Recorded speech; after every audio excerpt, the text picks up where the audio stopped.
This is the Husky How Podcast, episode number 4. I'm joined by our illustrious co-host, Dr. Tiffany Hamilton, principal of Magnolia Elementary School.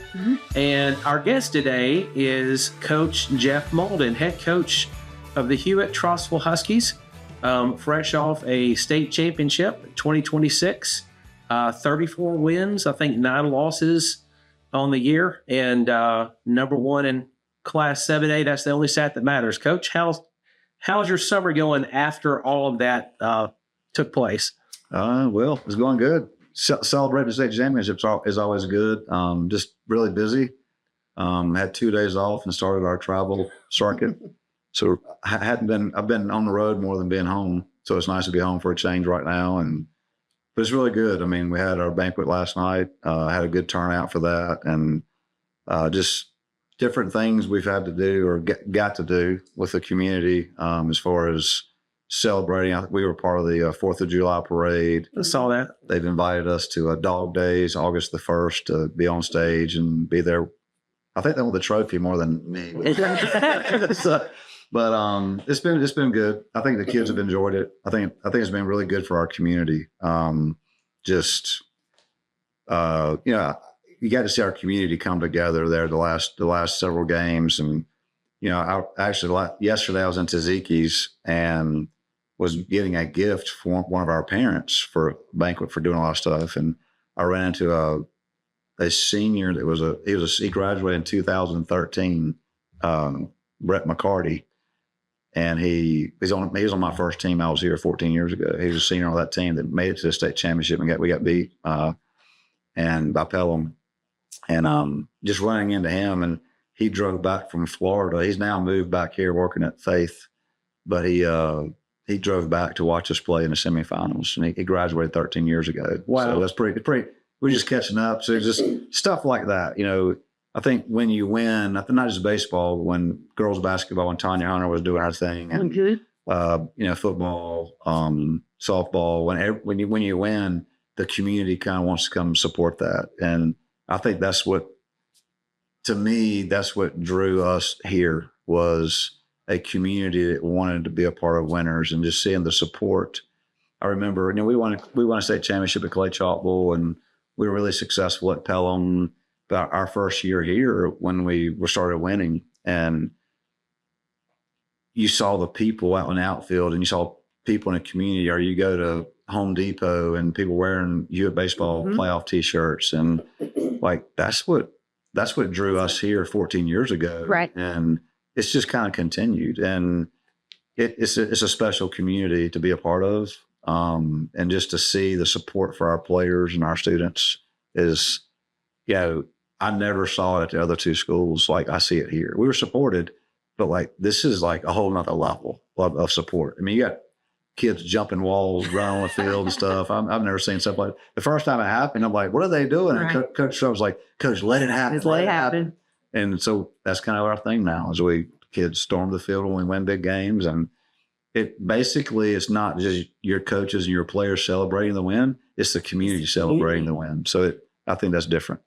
Well, we had our administrators retreat where all the principals, assistant principals, board members, and everyone in the board office, we got together yesterday. And, that's always been Dr. Martin's thing, this Husky experience. And that's exactly what you just spoke about. What is, once students, they graduate high school and they go off to college, why are they coming back? Yeah. How do we continue to have them to move back to Trussville, have their own kids go to Trussville? And it's just that, is that experience, that Trussville is creating. And you spoke a little bit about that yesterday as well, Chad. Yeah, absolutely. The thing, like what you just said, was we had our banquet last night, and I'm on one side of the room. My wife was on the other side getting some stuff ready, and I hear her scream. The first thing in my mind is snake. Or a spider or something. Right. And she starts going across the room. I'm like, what are you going? And Tyler Tolbert is walking through the door. Yes. I'm like, what are you doing here? Shortstop for the Kansas City Royals. I know. He's on an all-star break for 3 days, and he flew in with his fiancee for a day or two for wedding planning for November, but he made it a point to come by and just say hey. That's awesome. And he's in major leagues. He just set a major league record last week. And he loves this community so much and loves our program so much that he made a point, while I'm in town, I'm going to go see my coaches. That's and awesome. It kind of made my night before the night even started. That's awesome. Yeah, the night could have ended right there. Yeah, It was worth it. I could have been done right there. I'm good. And what a great guy. I mean, he's almost called him kid, but he's 27 and Yeah. he's doing fine. But he's just and that's got to be, as a coach, I've never been a coach. What is that like, seeing the seeds that you've planted? Now, he's got talent, but the seeds that you and your coaches planted in his life, you see them now growing and they've come to fruition, and you see just not just growing, he's thriving with everything that you taught him and others as well. What does that feel like? Well, first of all, it's not just me and my coaches. I think his mom and his dad, 100%. major. Yeah. Love them all. I tell you, last year when he got called up, he called me. I don't know what night, we'll say Monday or Tuesday night. He called me and his coach, I just got called up to big leagues. And I'm like, I hope I don't start crying right now. But I'm like, when? He goes, I'm leaving tonight. I said, I'll be in Kansas City tomorrow playing the Yankees. I went, I'm coming. And I get off the phone with him. Chrissy's sitting right there. She goes, who was that? I said, I was Tyler Tolbert. She goes, oh, that's good. You know, we talk every now and then. I said, we're leaving at 4:00 in the morning, driving to Kansas City. She's like, say what? I said, he's got called up. We're leaving at 4:00 in the morning, so start packing. We leave 4:00 in the morning. We drive to Kansas City, straight to the stadium, meet his fiance there. We go sit down and, we go talk to him before the game. But then when he lines up for the national anthem, I mean, I start bawling, crying. Yeah. And it was like, and then he gets in the game later, and so we're there for his first major league hit against the Yankees.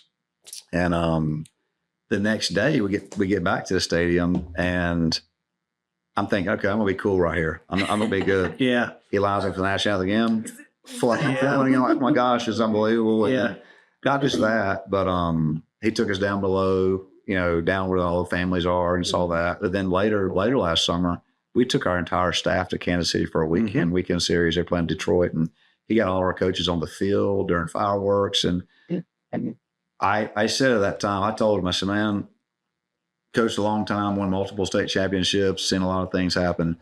In the baseball side of things, this is by far the best thing I've ever experienced. Like seeing one of your players reach their dreams. Yeah. And like you said, thriving at it.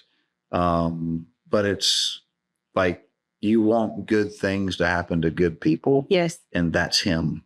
I mean, that you could not ask for a better person to represent our community. Let our young people look up to, he's the example. And as a coach, it's like, it's the best thing. I mean, winning a state championship is awesome, but like on an individual level, you can't beat that. When you see one of your players get it, and they take the tools and they thrive. It's and he's an example of just work ethic and hard work and determination. He was lightly recruited out of high school. He had maybe 2 or 3 offers, but had one Division I offer to UAB, and now he's in the big leagues. It just shows you, if you stay to it, you put your mind to it, you can do anything. And I think we've had people come through here maybe more talented or went to a bigger college or whatever, but he's the example of discipline, determination, all the words you want to use describes him. Work ethic. 100%. That's awesome. And then you're right. His family his sister Taylor's is just as great as him. I mean, she's just not at the headlines. And my daughter went to school with her, and his mom and dad are amazing people. So, Coach, you've won a lot of baseball games in your career. Do you know how many you've won so far? Unfortunately, yes. Okay. I think I have the number. Let's see if my number matches your number. I've read 789. Is that what you have? That is correct. Okay. So you're 11 short of 800. Okay. You're the youngest. Glad you threw that out there. I think you're welcome. You're the youngest coach to reach that mark this early in their career. That's what I understand. That's what I'm told. Yeah, that's what you're told. You won 395 at Hewitt. So you're 5 short of 400 here at Hewitt-Trussville. Good research. You're welcome. I love what I do. You're the 6th all-time winningest head coach and baseball coach in Alabama. You're the 3rd active most winningest head coach. Some got Hartzell We got to, take him out or something so we can get him to play. He's out. He's out now. Is he really? Woodruff, I think is his name or something like that. He's not Hartsville. Oh, he's at Hartsville. Well, it's whoever did. I think he's at Hartsville. Anyway, long story short, you've won a lot of baseball games. You have played a lot of baseball games. You've coached a lot of baseball games. When I think about thousands, how long a baseball game you've coached, to include travel ball, your summer stuff, thousands of games, literally. Mm-hmm. When you think back to this 2026 season, and you won championships at Clay Chalkville in 2003, Hewitt at 2016, and now Hewitt at 2026. What made this past team so special, and what makes a championship season so special? I think this team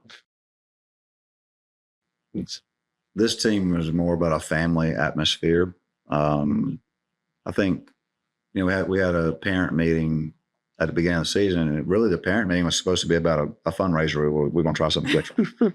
But it turned into, kind of for lack of a better word, a challenge to our parents to be all in and trust what we do, trust the process of how we do things. I think we used the 2013 families as an example, and then Tyler Tolbert's senior year, 2016, we used them as an example of those families were all in on everything. They're so invested in our program, from feeding the kids meals to having kids over to the houses, doing stuff that was non-baseball related. If something had to happen at the baseball field, they all pitched in, whether it was working concession stand, press box, cleaning the field. It was like an all hands on deck approach.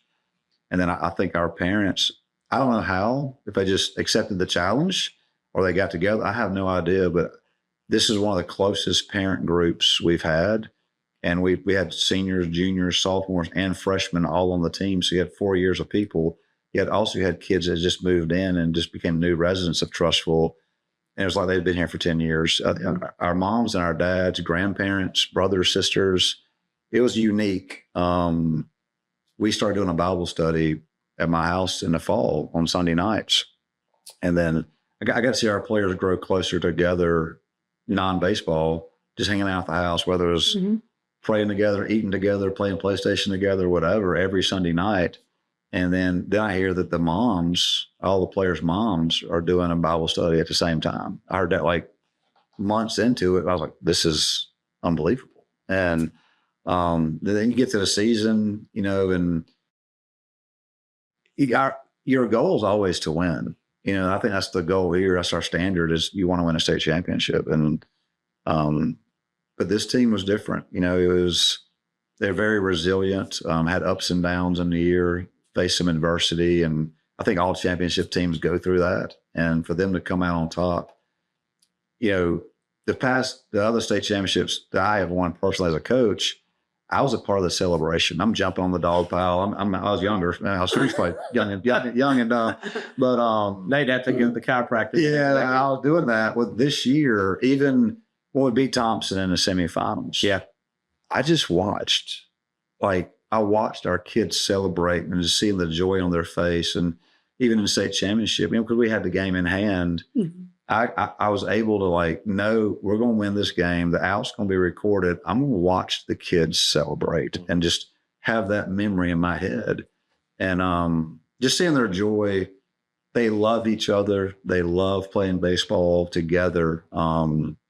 It's hard to describe, really. It's I don't think we have some really talented players. We also have some players like Taylor Alfano is our starting right fielder. He was not, Coach, I'm not going to college to play baseball. I just want to enjoy my senior year and do what I can do to help the team win. Yeah. And, sometimes when you get a kid that in their mind, I don't want to go play college, you worry about their work ethic, their desire, their drive.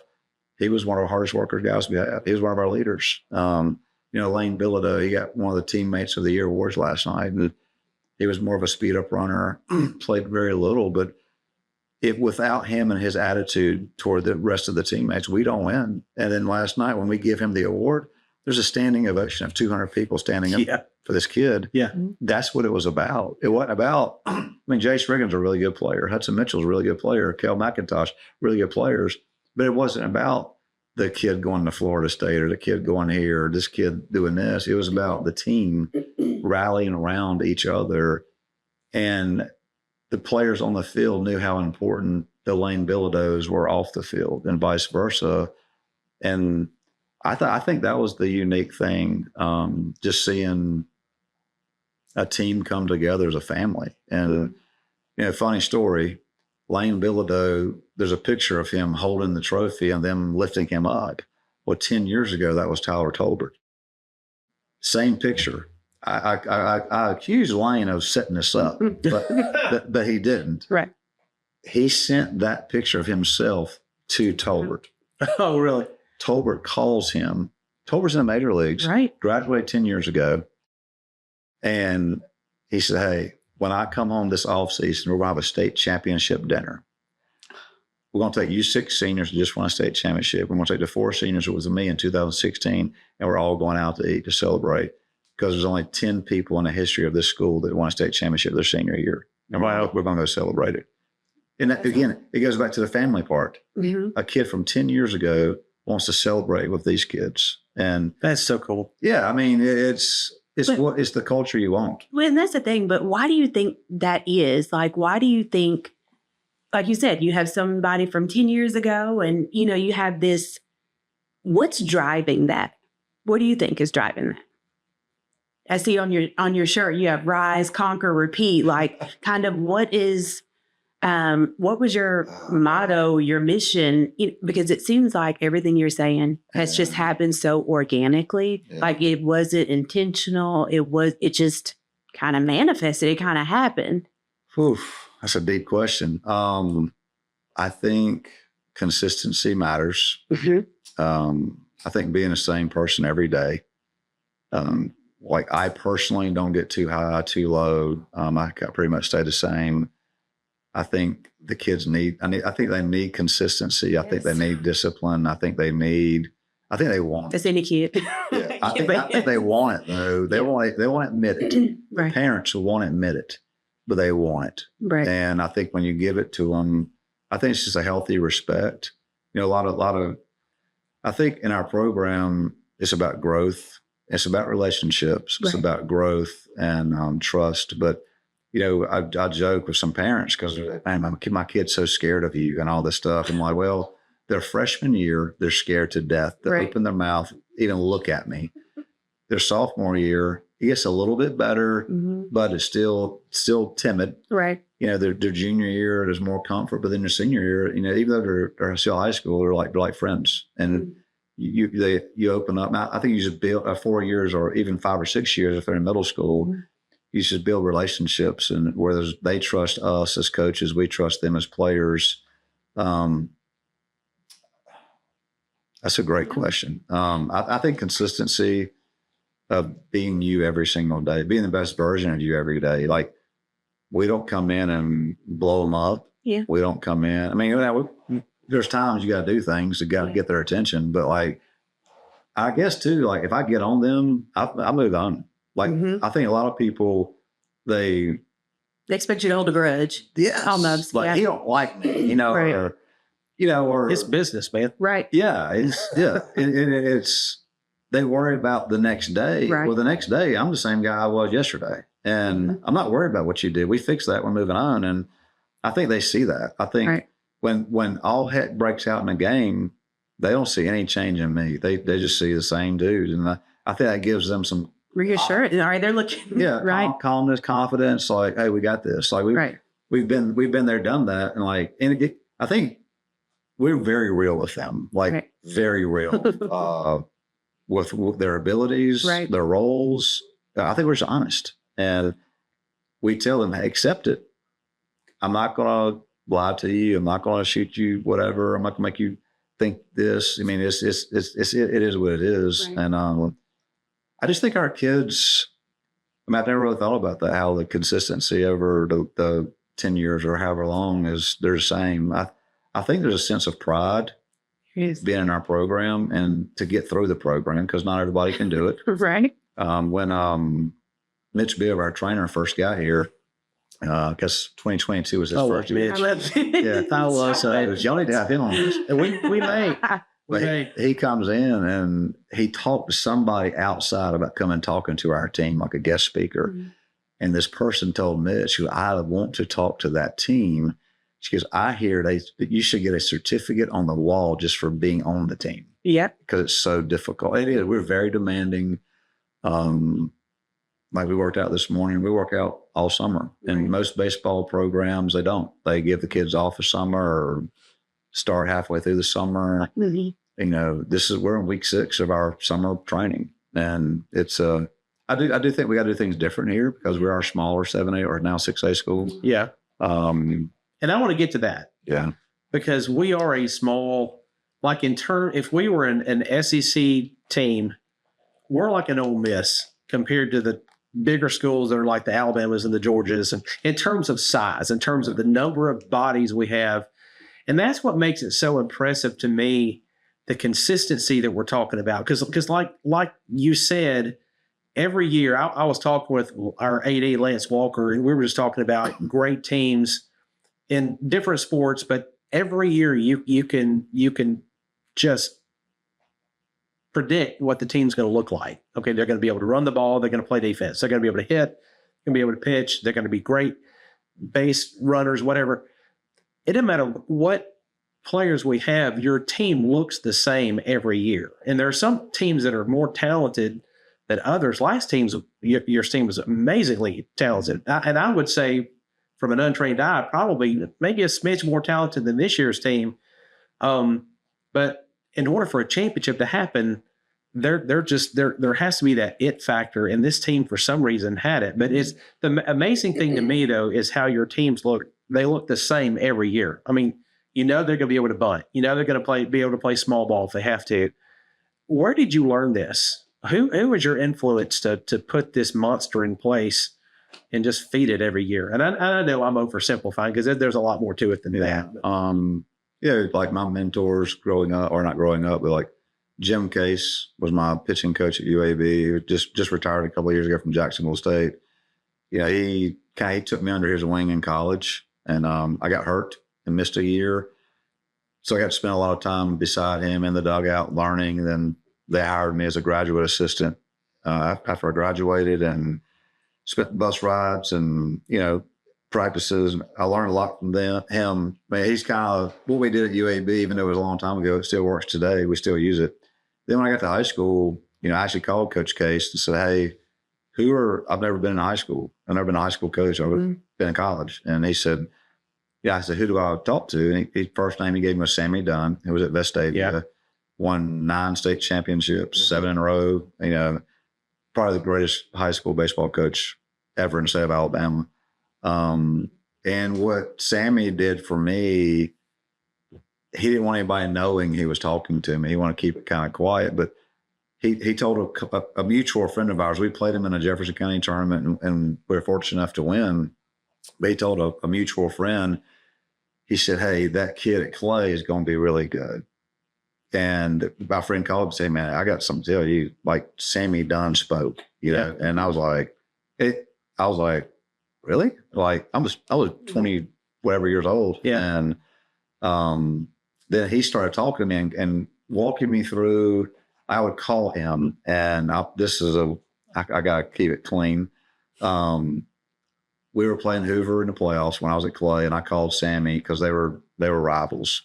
I said, hey man, can you give me some stuff on Hoover? He goes, can you come over to my school? I went, sure. So I just took a day off of school and drove to Vestavia, spent a day in his office. And he was teaching me things and telling me things I've never heard of in my life.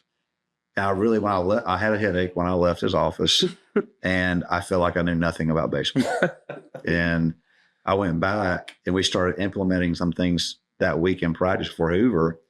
And they get to a situation, without going into crazy detail, and I call a play to defend something that they were going to do.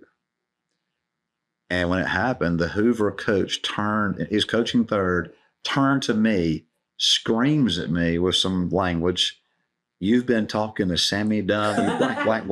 I was like, yes, I have. But like, I saw our kids like, because during practice, right, we've never done this. Yeah. In that second, they're like, they looked at him, they looked at me like, our coach knows what he's doing. Yeah. Right. And so Sammy taught me a ton. There was a coach at Shades Valley named Dick Steed. He went to Tallahassee to coach Sleepy Shade. He's back in Birmingham now, retired. He taught me a lot. We sat down with him a lot. Those two guys at the high school level probably taught me more than anything. The biggest thing, though, is I just kind of stayed true to what we did at UAB. And I think the biggest thing we did, I think young coaches today, they get caught up in all the new stuff. And this thing just got put on social media. We got to go try it. We got to do this. We got to do that. And I'll look into it. Right. But we want to do very little, but we want to be very good at that. Back to keep basics, it simple. right? Yeah. Right. We only have a certain amount of first and third plays. We only have a certain amount of bunt defenses. Like this year, we ran 2 bunt defenses out of like 8. We got 8. We ran 2 the whole year. I just didn't like the way we ran the other ones. Like, you know what, we're going to do these 2. We're going to do really, really good. And we did. And I think being really good at what you do, I think too many coaches nowadays, they try to do 50 things where I'm going to do like 3, but we're going to be really good at those 3. Yeah. And I think people know what we're going to do, but you got to stop it. You have to stop it. And we're going to be so good that you can't. That's our goal. Now we got things we build off of, and then we try to dictate to them what they're going to do, and it seems to work. My favorite thing, and Tiffany, I'm of course I'm calling the games in the press box, and you'll see this kid come up to the plate from another team, and all of a sudden you'll see the entire infield shift. You'll see the left fielder go to center. You'll see and left field's wide open. There's nobody at third. I mean, something crazy. The left is wide open, and I'm thinking all he has to do is, but they know he can't hit it there because they've done so much research. They've looked at every at bat. Crazy stuff. You're diving into something there. Like our coaches do an amazing job. They do. They do. You have some. Yes, I have rock stars. I think we have the best coaching staff in the state. I'll argue with anybody face to face. I'm not arguing. You do. And good men too. They work. We scout. I think we do a really good job in that area to where I want our kids to know how hard our coaches are working for them, and all the information we're gathering is for them to be as successful as possible. Our kids know this. So when they get into a game, I think they have unbelievable confidence that we are as prepared as possible to be successful. And I think that just gives them extra confidence to, if we call a pitch, they don't doubt it. Like they know this is the right pitch to throw. Or if we run a play offensively or defensively, they know we've done the work before that day. Yeah. They know this is the right thing. I think they're trusting us. I just think it helps for confidence. All they have to do is execute. Yes, right. Let's just go run the play. Yeah. And like I think Thompson semifinals, bases loaded, nobody out in the first inning. Yeah. And we were in some jams that game. I walked to the mound. First game. And calm, like, hey, we've been here before. This is what's about to happen. This is the pitch we're going to make. This is what's going to happen. 3 batters later, they don't score. Yeah. We come off the field and they're like, that was huge. Yeah. I get chills thinking about it. I did too. So, I did too. And that was going to be my next question. And I have a memory of Jace Riggin was the pitcher for that first game. Mm-hmm. We ended up winning at 6-2. Mm-hmm. After the game, that atmosphere was just, I can't even describe how crazy it was. All the noisemakers and stuff that we use legally. But it was, they were rattled. They did not know what they were walking into. And I remember after the game, we win it. Jace, I'll go into because we have to play a second game. I run into the restroom because there's a line of, so I use my privilege to go in the restroom. And Jace is just inside the locker room, standing by himself, just breathing, just recovering from what just happened and just in the moment. And I looked at him, I said, "Are you good?" And he said, "I'm good." And I could see in his eyes just it was an amazing moment that you facilitated because you had him prepared. And for the biggest moment of his life, he's sitting there and delivered. Yeah. And as a pitcher, you're a former pitcher, correct? Right. Mm. So that was going to be my next question. One of my favorite things to do is watch you on your mound visits because you walk. I've seen you trot a couple of times, and I know there's a reason why you do, but usually it's this slow. I mean, it's slow, and it's like there's plenty of time. Purposeful. When a pitcher needs instruction, when he needs encouragement, when he needs you to leave him alone, how do you know what to do in that moment? Like in the Thompson game. I think yeah. I'm gonna give you a really bad answer. I think it's just a gut feeling. I think you just feel. I think when your team is so close, you feel like you're really Those close relationships, to your right. team. Relationships. I think you just know. No. Like you know when to go, when not to go, what to say. Sometimes I go out there and just give them a break. I don't say a whole lot to him. Sometimes I go out there and talk to him. I talk to the catcher, but I'm just giving him a breather. Yeah. Like, let's slow things down. And he don't know what I'm doing it. I don't tell him, hey, let's slow things Right. down because that's a negative. Right. And that's the other thing. We talk about you can say things that mean the same thing, but one's a negative and one's a positive. Right. Like say you throw 2 balls to a guy and someone yells, "Don't lose him." Well, that's negative. Hey, go get him. Well, they mean the same thing. It means throw a strike, but one's a negative mindset and one's a positive. And what we say and what they hear is we try to stay positive with them. Like, yeah, I get on our guys all the time, but that's not getting on. I'm trying to teach them on how to talk to each other on the field. And, I don't mind them challenging each other and getting on each other, but like, to me, that's a simple thing. Like, don't lose them. Instead of saying don't lose them, say throw strikes. Instead of don't lose them, say, hey, get a ground ball right here. What does that mean? Get a ground ball right here. That triggers throw a strike. Mm-hmm. Throw a strike down in the zone where I get a ground ball. If you say don't lose them, the first thing you go, okay, don't lose them. Don't lose them. Right. Ready ball 4. So it's more of a mental stuff. But yeah, the mound visits, sometimes it's just calling a play situationally. Sometimes I call 2 pitches in a row. Say, hey, we want to throw this pitch. We're not going to give a sign. We want to throw this pitch and then this pitch. And sometimes just give them a break. Like a mental I'll tell them. But, I've got to talk to the catcher. I may talk to the shortstop. I didn't say a word to the pitcher. Oh, yeah, let's go. I'm out. I mean, it's just like your own kids. The pitcher's like, we didn't even talk to him. Right. Yeah. So, that's really cool. And it's really a game within a game watching you, even when you're coaching third. This isn't good, but when something happens that's not good, when your head goes down and you have to keep it together, just watching you work out there it's really fun for me because I'm sitting up in an air conditioned press box eating a hot dog, but it's fun. Like your whole goal. I told our team this after the semis. I said the whole goal as a coach is that we can create memories and moments for you. Yep. But what you've done tonight and even the next week is you created memories and moments for your families, for our community.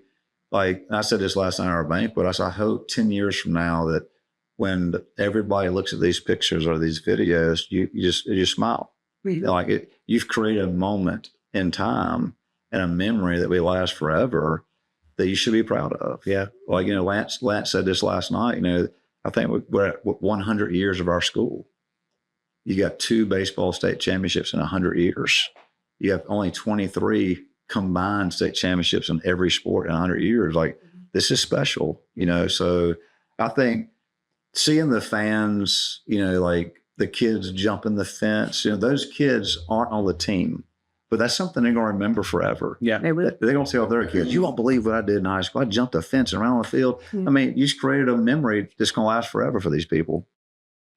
Yeah, it's and they make a lot of noise. I love seeing I love seeing the grills out there and the smoke. They're out there cooking hamburgers. And we have coaches that call me and say, hey, I want to come bring my team to your field. I want it to be a night game. in that atmosphere. I need to get my guys ready for a road playoff game. Like, we're known, our students are known to cause craziness. Oh, yeah. Yes. Where we have coaches wanting to come here just to put their kids in that kind of environment in case they run into it again. But I tell them, I say, like, you can come. I don't know if you're going to run into it again, because I don't think anybody does it better than we do. Yeah. Right. It gets out of hand sometimes. Like, It does. And That's a former Mitch. Like, Mitch, please give me a ride to the outfield, please. yeah, you're I've got to scramble the golf cart. But it's electric.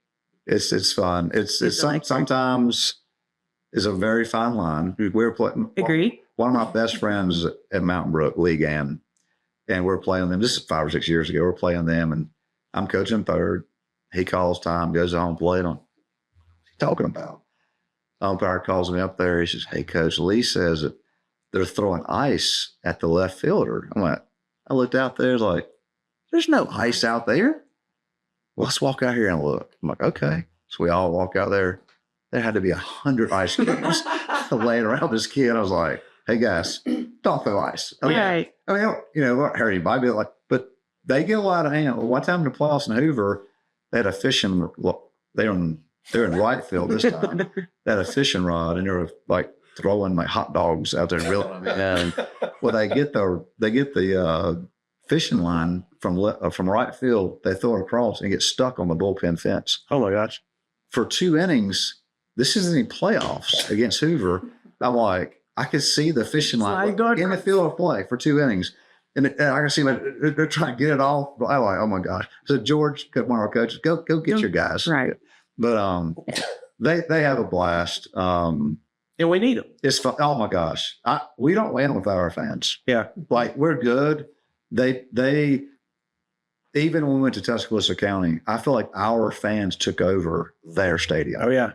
And like, they create an atmosphere that we thrive in. Mm-hmm. And I think they create an atmosphere that other people struggle. Oh, County still has PTSD over what we did to them at their stadium this past year. Thompson, and I think, there's some kids on Thompson I've coached in the summer, and I've talked to them since then. They're going to college. One's going to Alabama, one's going to UAB, and I talked to them, and they still talk because y'all's crowd's crazy. Yeah. Well, if they're talking about it, across all sports, Huskies travel. Oh, we travel really well. Yes. They really travel do. well. You got me. I knew we traveled well in baseball and did things, but when Tanya Hunter Exactly. made the Final Four for the first And time, we packed out. we took 4 or 5 buses of students. Yes. I'm like, okay, this is next level. Yep. I mean, our community loves supporting A winner. Yeah. and leadership. Yeah. One of my favorite memories, and you talk about it does get crazy, and I hope you're okay with me to mention this, but one of my favorite memories of you is, I think it was Hoover. We had played, their left fielder had just lost his dad like a week before. Right. It was something just, and these, okay, we love our kids, we love our fans, but they're also kids. Yeah. And he moves the dog pound from left field to right field so that this kid is not, and to me, that was just the classiest show of, now they may not have ever said anything or whatever, but that was the classiest move on your part. And I think the Hoover coaches appreciated that as well. And I remember you talking to that young man after the game. Do you remember that conversation? What did you say to him? His name was Luke McNeil. Yeah. I don't know what I said. I met that week. Me and Coach Mose at Hoover were really good friends. We talk almost every day. And he told me what's going on with the kid and what had happened. And so I met with our dog. I kind of got some of our dog pound leaders during that week and told them, hey, I was honestly, hey, this is what's happened. I don't want you to change, but we're going to move you to right field. Do not say a word to the kid in left field. And they did that. And, after the game, talked to the kid. Classiest move I've ever seen. And that's not just a coach, that's a dad. Yeah, oh yeah. And, I don't know what that's like. Yeah. And it's, I couldn't imagine being a high school student and losing your father. And, It's still showing up. Yeah. Oh, yeah. That's the thing. Mm-hmm. And he went on to play college baseball for 2 years after that. And I stayed in touch with him a little bit there. He went to Snead State. I drove up to Boaz one day and ate lunch with him. It's baseball connects people. Well, anything can connect anybody. And I think at the right moments, you got to put the game aside. Yeah. And like be a good person and be human and teach our young people, even though we want to win this game at all costs, whatever, we got to do the right thing for this kid. Yeah. And their program. And that's the beauty about athletics. I ran track in college, in high school and in college. That's the thing about athletics. Football, basketball, baseball. Athletics is the ultimate equalizer. Mm-hmm. I really feel like it's the equalizer. Yeah, it's you hope that our players and Hoover's players see that. Right. And like, okay, they put the game aside to do something for our teammate. To do the that right guy. thing. And you hope that they're ever faced with a situation where you got a decision to make, that they choose the right thing. Yeah. And no matter, the game is a sidebar. Right. We're going to do what's right. And but I think that's what leaders are supposed to do. Yeah. God, I thank God every day that He's put me in this position, and I had one of my former pastors, he told me all the time, like, I want you to understand the responsibility you have as a head coach. I'm like, all right. He goes, you spend more time with these young men than their families do. Great. Like you're going to impact them, more than their parents during your season. So understand you have an unbelievable responsibility to be their leader and show them how to do things and right and wrong, whatever it is. And you can be their leader and be tough. Yeah, it's tough love. I mean, I think our players know that I love them, and sometimes I don't like them, but I love them, and sometimes they don't like me. Yeah, but I think there's a healthy respect with each other. It's I don't know. It's a unique situation we're in. I had an opportunity several years ago to go to coaching college, and I was at Pelham actually. I wasn't even here yet, so it was a lot longer ago than a few years. I'm getting old. I was at the beach with my wife, my kids, and my in-laws, and I get a phone call as I'm going upstairs with luggage, and it was a college coach telling me, "Hey," it was a college coach telling me that another college was going to call me and offer me a position. I'm like, that's a great way to start your vacation. See? And I called my dad, told him about it. I spent some time with my family, but I called a former player that had played for me in high school, but had played for the coach that was going to call me in college. And my whole question was, do you think, me and this guy that's going to be the head coach, can we coexist? Can what I believe in and what he believes in, can it work?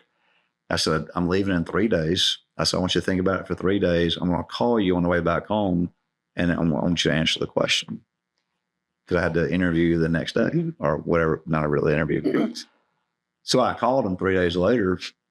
He says, Coach, I got questions for you. I said, okay. He goes, how many players are in your high school program? I went, 50, 60, depending on the year. Now I was going to be a pitching coach at this college. He goes, how many pitchers will you carry at your college?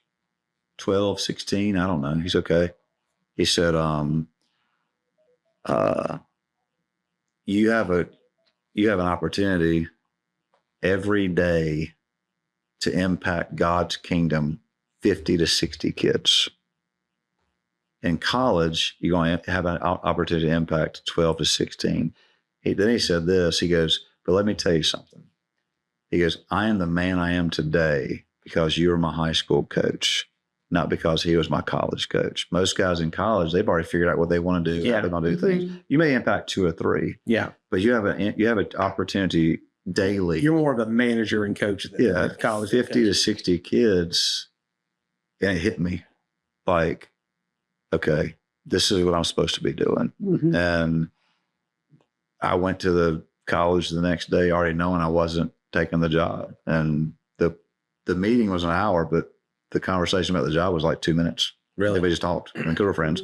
I mean, but like it was just, I had a former player. He's a man, had married kids and all that. But like he impacted me that day to know this is where God wants me to be. And at the high school level with this to just try to impact kids' lives. And that's going back to the Hoover situation. That was a moment. Hopefully, people are paying attention and, hey, you know what? We're going to do the right thing here. Yeah. The game doesn't matter. We want to win. Right thing all the time. But, one of the questions I like to ask is, if you weren't coaching, what would you be doing? I can't picture you doing anything else. I literally can't. You need to be homeless or coaching. I don't think you would. And you're one of those, a coach, and I would put Taylor Burke on this level. She was in here for one of our earlier episodes. I don't think the sport matters. You put somebody who has coaching in their blood and you just roll the ball out there. And I'll give you a trivia question. Okay. How many coaches at Hewitt-Trussville have won state championships in multiple sports? I think one. Is that Taylor Burke? Who is it? Have you really? Okay, so I'm going to really blow your mind here. Okay. Baseball, obviously. Yeah. Right. Football at Clay Chapel, 2001, the first Clay Chapel state championship. Hal Riddle was the coach. Okay. I was an assistant. I did not know that. I'm about to really blow your mind. Okay, I'm ready. Table tennis state champion. Get that. Okay. We had a table tennis team at Hewitt-Trussville. I remember that. Tim Meacham started. Then I did it. And the only reason I did it is because all the baseball players wanted to play. I was like, I'll coach it. We go to some state tournament at Bumper Nets in Hoover, and we win the whole thing. And I thought it was In the Galleria. I thought it was a joke. The next thing you know, they bring out a state championship trophy. And then I got a parent that bought state championship rings, and we were the grand marshals of the Christmas parade that year for pickleball. I was like, what is going on here? I remember someone called and say, I was in Maryland visiting my brother for Thanksgiving. Say, hey, they want you to be a grand marshal for the Christmas parade. I'm like, for what? For the table tennis state championship. I'm like, yeah, I'm For the team? Oh my gosh. It's like, I didn't do it, but all the players did. They played table tennis on a float. Oh my soul. How fun. And I thought Taylor Burke, because she coached flag football. She's giving that and I couldn't remember if we won it all or not. I want to get to the table tennis. That's hilarious. That is hilarious. But I do have a state championship football ring, though. I didn't know you coached football. Oh yeah. And Hal Reynolds, a heck of a coach to coach with. Great man. Yeah, he I worked with him at Clay. Yeah. Then he got the Hewitt job, and I came to Hewitt, kind of followed him. I was kind of the low man on the totem pole, but I got a ring. That's awesome. Coach, this has been awesome. We appreciate your time. Thank you so much. But now it's time for the lightning round. Okay, so we're done. Okay. Lightning round questions coming up. Do I start sweating? Or? Yeah, you should. Game day superstition or ritual that you have to follow every game day. I have to or I want to. Your choice. A 20-minute nap. Okay. I learned it from Tom Brady. Okay. Tom Brady said to be fully mentally aware, take a power nap, 20-minute nap before you play. Where's this happen? Oh, depends where we're at. Okay. We got a couple of couches in the players' lounge. I usually go there. Sometimes in my truck. Okay. Obviously, if we're on the road, hotel. But if I can do a 20-minute nap, I feel like we're about to go dominate the game. Nice. If not, then I don't know, energy drink or something. Right. Who's more competitive, you or Chrissy? Depends. Boy, that's a wash. I don't think there's a good answer there. She's competitive. Yeah. Like, I'll give you a good story now. When I was at Clay, she knew my signs, like coaching third. We're in the first round of playoffs playing at Auburn High School. I'm coaching third, looking at my hitter, and she was kind of through the fence on that side. If I give sign and it's late, I give a suicide squeeze. And I see her go. I'm like, what are you doing? So we win. It worked. We win the game. I get in the car. I say, hey, what are you doing? She's like, I can't believe you did that moment. I was like, you can never get where I could see ever again. And, so now I use we use cards. She's awesome. I'll tell you this, obviously true. Like, She's my best friend, like love of my life. Coaching the state championship this year. She was up in one of those. She's next to me. I was the first things. Full skybox. Skyboxes. And the last inning, we're up winning 8-0. I get pretty emotional. I think the older I've gotten, I get more emotional. Yeah. So for 2 innings, I was kind of like emotional, crying, like we're about to do this. And I look up at her, calling a pitch, and she's crying. And I start crying in the dugout.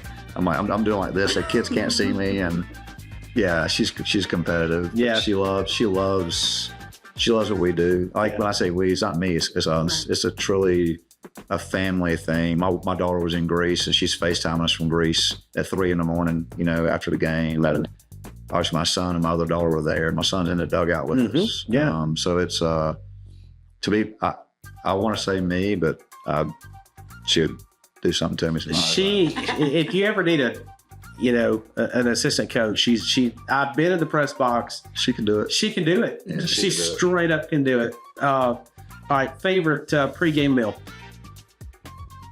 Subway lunch. 6-inch turkey on white bread, American cheese, and just a little bit of mustard with baked lays. And that's your go-to? Every day. Okay. I can get out of the Subway right now and not go straight to the register, and they don't make it and bring it to me. So whether there's a game or not, that's what you're getting? I had it today before I came. Oh, my. If you're nothing, if you're not consistent. Are there coaches that you coach against that you enjoy beating more than others? No names. Yes. Okay. But that happens in the coaching industry. 1,000%. Because competitive, you're like, I can't wait to beat you. Yes. Yeah. You sleep better at night. Yes. You have one? I'm good. Okay. A former player, not this season, that you'd want on the mound in a big game. Can I give you more than one answer? Yeah. Riley Quick. Oh, yeah. Carson Skipper. Oh, yeah. Can name Josh Stiles from Clay Chalkville. Okay. Trevor Fitz from Pelham. He's now coaching at Kentucky. Those 4, the first, obviously the latest one's Riley Quick. He's got moved up to AA and Twins. Saw that. Carson Skipper just retired. Did he? Got first baby and just decided, hey, time for me to be a dad and a husband versus baseball player. Yeah. Those 2 at Hewitt, I mean, I think they're obvious choices. And one pitched at Alabama, one pitched at Auburn. Both played professionally. One still is. So those 4. Yeah. The first people. I mean, we had tons of great pitchers. Those 4 pop in my head first. Yeah. Because one was pitching in Omaha for College World Series. One won a state championship. Carson won a state championship. Riley pitched for 1. Yeah. Riley was the first Mr. Baseball at Hewitt-Trussville history. So I asked Riley when he was here, I asked him, I said, if I stand in the batter's box, I just want to see what the ball looks like coming past me. I said, can you guarantee me you won't hit me if I do that? And he said, I can't guarantee it. I said, okay, I'm out. I'm not doing it. I'm not going to take a 98-hour fastball to the ribs. No shot. So, I mean, he probably wouldn't, but I wasn't going to go to the hospital for that. Well, Coach, thank you so much for your time. This I was appreciate fun. you. Thank you for being here. I have to admit, every off season, I get nervous. I'm going, okay, there's a college that's going to come after you. I want the number of the player that you talk to so I can thank him for you not going to college. But we love you. We're so thankful that you're here at Hewitt-Trussville. As we leave, what do you want to be remembered for 50 years from now? A great husband, great dad, Christian. Baseball is what it is. Yeah. That's going to be a great husband. I mean, that's to me. I joke with my kids all the time. Like they get mad, and because I take mom's side, I said, "I love her more than you." Yeah, gonna be gone. She's yeah, I mean, so that's like people ask me what I do. I said I spend time with my family and I coach baseball. Yeah, I don't play golf. I don't fish. I don't hunt. I don't do anything. Yeah, I mean, we spend so much time away from home coaching that when I have time, that's what I'm going to do. Is spend time with them and talk to them. It's tougher now because they're all moving out of the house, getting married and stuff. Yeah. So, we got to take trips to Florida to see Ty. And I just love being in my family. So And I didn't even get to your love for Christmas and your love for Taylor Swift. Is that stopped? Is that waned? My Christmas is its own. Right. Like one year, I found out he was a Swiftie, but My daughter got me hooked on it. okay, Like if Taylor Swift comes on, I got to take a picture of it and send it to her. I'll listen to it. And if you pull up my phone right now, it'll let you download every album on there. okay, Swift is it's like very talented. Like I'm impressed with how she does. She writes her own music, sings her own songs. She's basically self-made, and I respect that. Yeah, she don't take other people's music. No one writes for her, and I mean her stuff. Most of her stuff's good. Some of it's bad. Like everybody's got good and bad. Yeah. But my daughter is a major Swiftie. Which one? Sarah Grace. Okay. And if we say anything, we joke all the time. We'll say something negative about her, and it's like venom coming out. Like she's coming at us. And so easy to get riled up. But Christmas is, I'm in. Yeah. Like we drove to South, like the dog earlier. We drove to South Carolina to get a nutcracker like several months ago. Chrissy's been looking for, and I'm all in. I love the chase. I love the chase of something. If you tell me this is what I want, this is what we need or whatever, but I can't find it, it's on. It's like a challenge. You're right. I mean, I'm online looking and have found it in South Carolina. Let's roll. Which that's pretty stupid. We did it, but wife was happy. You're a good, and you're a smart man and a good husband. Yeah. Coach, thank you so much. Appreciate it. Thank you all. Thank you for everything you do for us. Go Huskies. Can't wait till next year. I'm sure the season's already started in your brain. And like you said, workouts. But anyway, it's been a pleasure to have you with us today. And just want to say thank you. And thank you for joining us. Dr. Hamilton, as always, thank you for being a part of what we do here and making it better. Until next time, I'm Chad Summers for Dr. Hamilton, Coach Jeff Mauldin.